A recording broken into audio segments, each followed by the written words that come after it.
Hello today, and today we're going to have a game of Grand Prix Construction Set on the BBC Micro. I originally played this on the Commodore 64 back in the day. Also played the Amstrad CPC version and ZX Spectrum version, but all three of those versions were called Scalextrics. So why is this one called Grand Prix Construction Set? That's weird, isn't it? Right. So this is a game for 1 or 2 players. So we'll put in our name. So for player 2, if you don't want to put a player 2 in, just push enter or return, whatever it was on the BBC. Joysticks, yes. Design circuit, that's why it's called construction set. No. Load circuit, obviously you can save them. No. So now we can choose a circuit. So so accept and no. So what we'll do, we'll choose Silverstone and accept that. So that'll take us to the racing. So number of laps, so we'll just have 2 laps. Computer, human, or computer 1. We'll put it in. Hopefully that's easy. So here we are. So it gives you a map of the circuit. So here we go. Wait for the flag to go down. We're in a red car and we're off. Bloody hell, he gets a better acceleration. So graphically, it looks like the Commodore 64 version.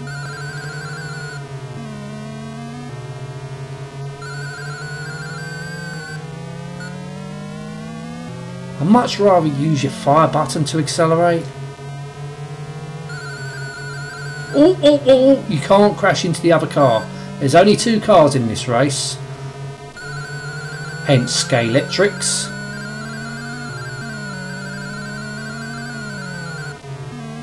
Right, so I should be able to pass.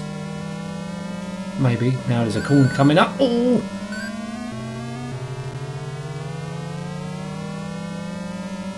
Oh, he's going flat out like me, so... Oh! Bloody hell, he's still in the lead.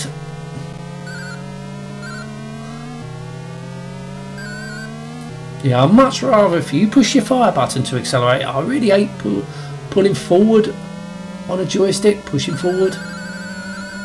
Oh shit, we both crashed into him. Damn.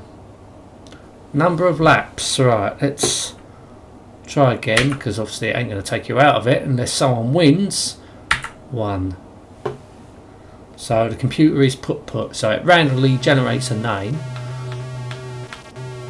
So I'm hoping we can win this trip. Go! Right, here we go. Why does he always get a better acceleration? Why didn't it stop? Why didn't it move? I was pushing forward on the joystick or the control pad here. It wasn't moving. Perhaps I can't do that on this. Perhaps you've got to pull forwards when the flag drops.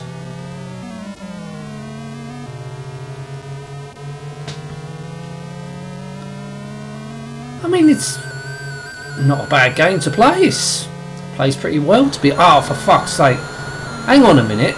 So I can't honestly remember, but I do recall on the Commodore 64 version, you hit the side, you don't blow up. You just slow down. You don't blow up. Hang on. So why does it keep? How do I get out of it? So you can't get out of it. And that resets it. Hang on, let's load that up again. Right, I load that up again. Because that's silly. Because if someone usually crashes, it takes you back into the menu. So why won't it do that? Right, let's just enter my name again. Joystick, yes. Design circuit, no. No. Choose a circuit. No. No, well that's probably one of the easiest. Oh, what's that then? Maloney Park. No, let's have a look at the circuits, what they got. That's Awesome Park. Castle Combe, and these all based on British circuits. What's that? Snetterton. Yeah, these look like all British circuits. Thruxton, Donington. Oh, now we got Monza, which is in Italy. So now we get into the Grand Prix circuits. That looks like no, it's Monaco, of course. Kyalami, Zandvoort, Nürburgring, Paul Ricard,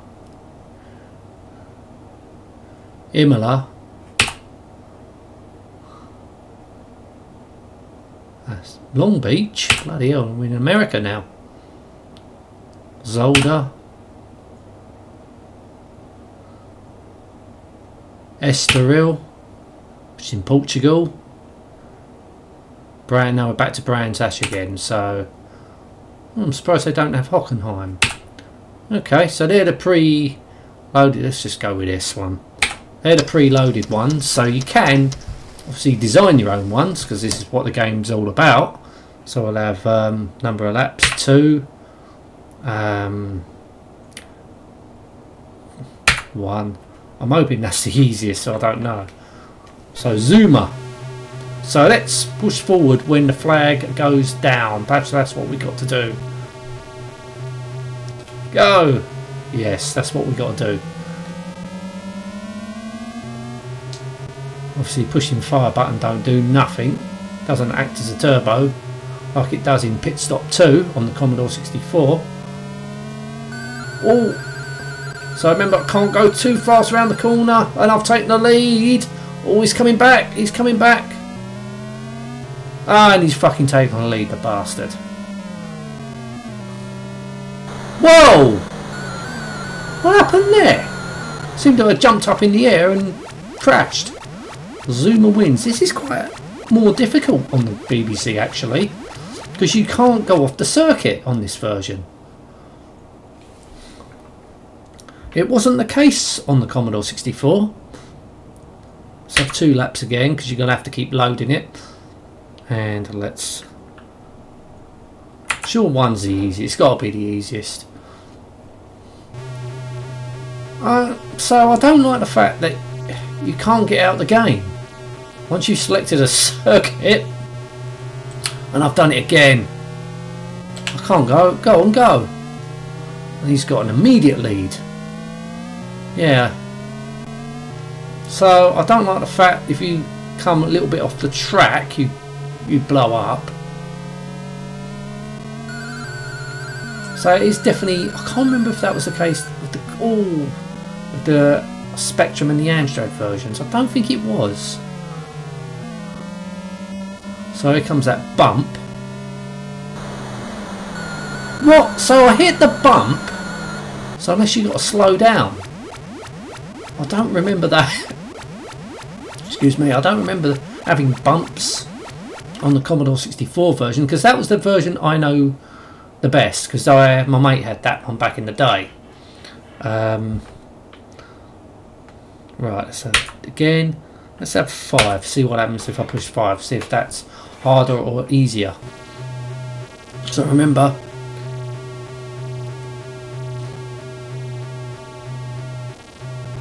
go! He's pushing me, fuck up. So this is obviously harder. And I'm going to fucking hit the back of him. So this is obviously skill level, higher skill level on 5.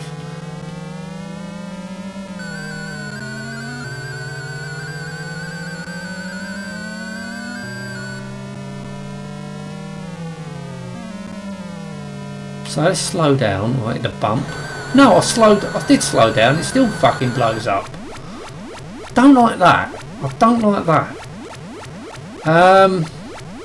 There's things in the BBC version I do not like. Like the fact you can't come off the track. Right, let's have number of laps. 2 and 1. So 1's obviously the easiest. Yeah. It's not an easy game.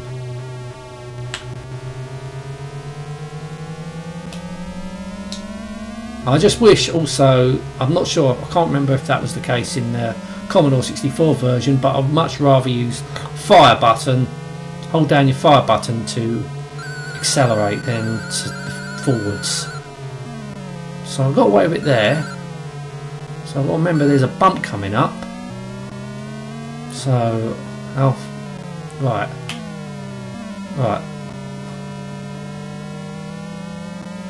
Right, I'll slow down.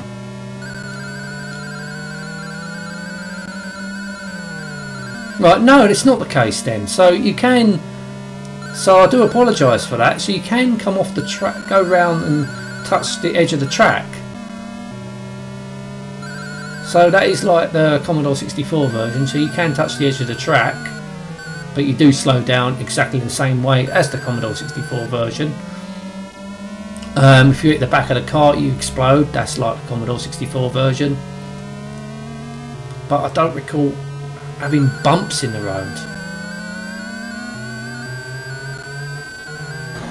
And oh yeah, hang on a minute. So you might have to slow down then.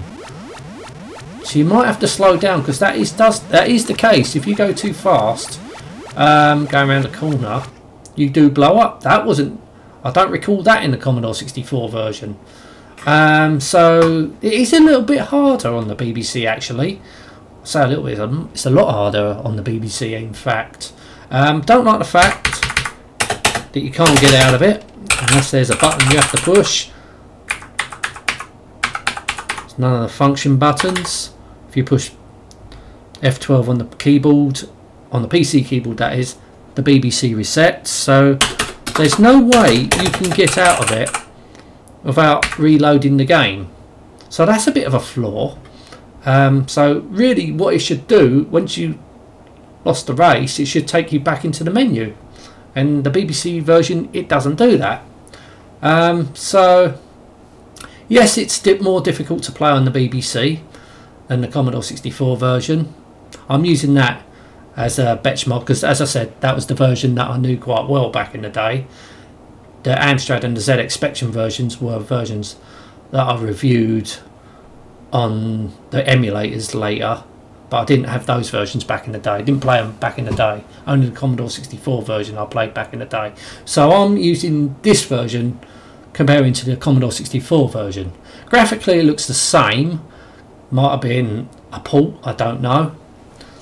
But it's definitely harder to play. And I don't like the fact you've got to reload the game to get out this race. Get out of a race. Don't like that. Anyway, I'm going to end this now. Thank you so much for watching. Till next time, and goodbye.